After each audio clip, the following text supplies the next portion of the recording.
આકાશવાણી અમદાવાદ વડોદરા પ્રાદેશિક સમાચાર સંસ્કૃતિ ભુંડિયા વાંચે છે. કેન્દ્રીય ગૃહમંત્રી અમિત શાહે આજે તેમના મત વિસ્તાર ગાંધીનગર જિલ્લાના માણસા તાલુકાના અંબોડ ખાતે અંદાજે 241 કરોડ રૂપિયાના વિવિધ વિકાસ કાર્યોના લોકાર્પણ અને ખાતમુહૂર્ત કર્યું. શ્રી શાહે માણસા તાલુકાના લાકરોડા ગામે સાબરમતી નદીના કાંઠા પર નીલકંઠ મહાદેવ મંદિર પાસે 1 કરોડ 33 લાખ રૂપિયાના સંરક્ષણ દિવાલના કામનું લોકાર્પણ કર્યું અને માણસા સર્કિટ હાઉસનું પણ લોકાર્પણ કર્યું હતું. આજે એના અનેક કડીઓમાંની એક કડી અંબોડની કાળી માતાના આંગણમાં એક મોટું સરોવર બનશે. 241 કરોડ રૂપિયાના ખર્ચે માણસા સર્કિટ હાઉસ, નીલકંઠ મહાદેવ પાસે પ્રોટેક્શન વોલ, બદાઉપુરામાં મોટો ચેક રોડ, ચેક ડેમ અને 235 કરોડનું આ બેરેજનું કામ. આજે એનાથી અનેક ખેડૂતોના જીવનમાં પરિવર્તન આવે. આ પ્રસંગે મુખ્યમંત્રી ભૂપેન્દ્ર પટેલ, ગૃહ રાજ્યમંત્રી હર્ષ સંઘવી, જળસંપત્તિ મંત્રી કુંવરજી બાવળિયા પણ ઉપસ્થિત રહ્યા હતા. શ્રી શાહે હવે પછી માણસા સર્કિટ હાઉસ ગોલથરા ખાતે સગર્ભાઓને લાડુનું વિતરણ કરશે. તેઓ કલોલના નારદીપુરમાં રામજી મંદિરમાં સાધનોનું વિતરણ કરશે. કલોલ સાણંદ રોડનું ખાતમુહૂર્ત કરશે તેમજ સઈજ ખાતેના ઓવરબ્રિજ સહિતના વિવિધ કાર્યોનું ખાતમુહૂર્ત અને લોકાર્પણ કરશે.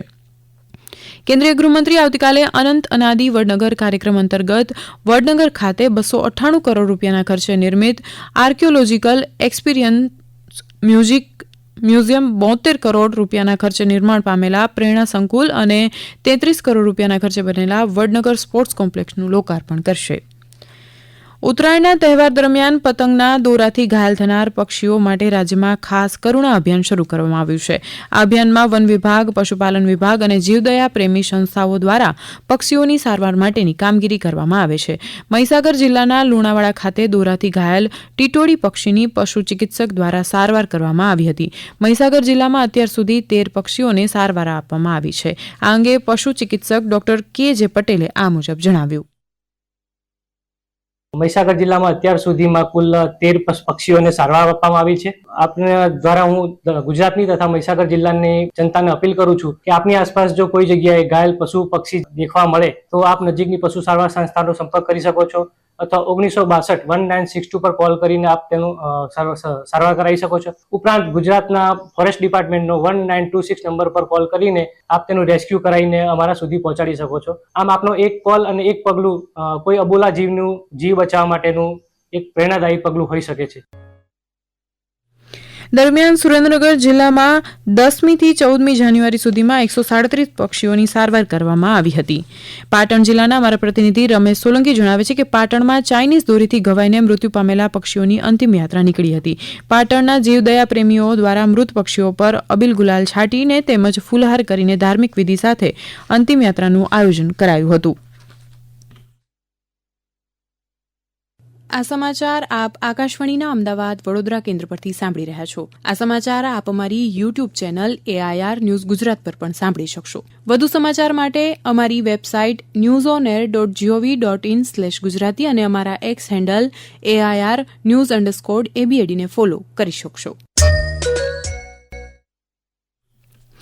ઉત્તરાયણના દિવસે ગઈકાલે રાજકોટ, અમદાવાદ, વડોદરા, સુરત મહાનગર સહિત સમગ્ર રાજ્યમાં 4,948 જેટલા કેસ ઓપરેટ કરવામાં આવ્યા હતા, જેમાં સૌથી વધુ ટ્રોમાના 1,136 અને વાહન અકસ્માતના 1,020 કેસ હતા. રાજકોટ જિલ્લામાં 108 ઇમરજન્સી સર્વિસમાં 296 જેટલા ઇમરજન્સી કેસ નોંધાયા હતા, જે સામાન્ય દિવસોની સરખામણીમાં 37% જેટલા વધુ છે, તેમ પ્રોગ્રામ મેનેજર ચેતન ગાધેએ જણાવ્યું હતું. ઉત્તરાયણ પર્વ દરમિયાન અમદાવાદ સિવિલ હોસ્પિટલના ડોક્ટરની ટીમ સ્ટેન્ડ બાય રાખવામાં આવી છે, જેથી કોઈ દર્દી સારવાર માટે આવે તો ઝડપથી સારવાર આપી શકાય. સિવિલ હોસ્પિટલના સુપ્રિન્ટેન્ડન્ટ ડોક્ટર રાકેશ જોશીએ જણાવ્યું હતું કે ઉત્તરાયણના પર્વ દરમિયાન 37 દર્દીઓને ટ્રોમા સેન્ટરમાં સારવાર આપવામાં આવી હતી, જેમાંથી 33 દર્દીઓને OPDમાં સારવાર આપીને રજા આપી દેવામાં આવી છે. દોરીથી ગળું તેમજ નાકે ઈજા પહોંચનાર 4 દર્દીઓને સારવાર માટે દાખલ કરવામાં આવ્યા છે. અમદાવાદ રિવરફ્રન્ટ ખાતે ચાલી રહેલા ફ્લાવર શોમાં 14 જાન્યુઆરીએ ઉત્તરાયણની રજાના દિવસે 1 લાખથી વધુ લોકોએ મુલાકાત લીધી હતી. સવારે 9 થી રાત્રે 11 વાગ્યા સુધીમાં 1,01,000 લોકોએ મુલાકાત લેતા કોર્પોરેશનને એક જ દિવસમાં 86 લાખ રૂપિયાની આવક થઈ છે. કેન્દ્રીય શ્રમ અને રોજગાર મંત્રી ડોક્ટર મનસુખ માંડવિયાએ પાલીતાણાના નોંધણવદર અને હણોલ ગામમાં મકર સંક્રાંતિના પર્વના દિવસે અનેક યોજનાઓનું લોકાર્પણ અને ખાતમુહૂર્ત કર્યું હતું.